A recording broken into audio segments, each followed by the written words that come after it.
ನಗರ ಸೇರಿದಂತೆ ಜಿಲ್ಲಾದ್ಯಂತ ವಿವಿಧೆಡೆ ಭಾರೀ ಬಿರುಗಾಳಿಯೊಂದಿಗೆ ಮಳೆ ಆರಂಭಗೊಂಡಿದ್ದು, ಬಿಸಿಲಿನ ಬೇಗೆಯಲ್ಲಿ ಬೆಂದು ಹೋಗುತ್ತಿದ್ದ ಜನತೆಗೆ ವರುಣದೇವ ಕೊನೆಗೂ ಕೃಪೆ ತೋರಿದ್ದಾನೆ.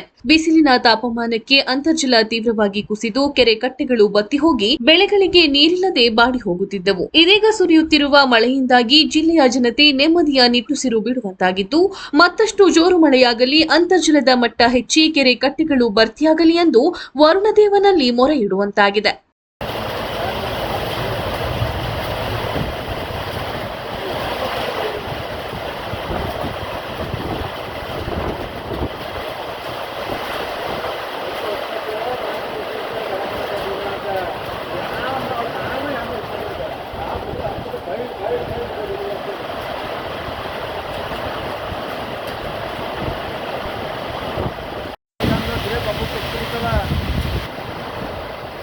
ಲೈಟ್ ಕಮ್ಮ ಎಷ್ಟು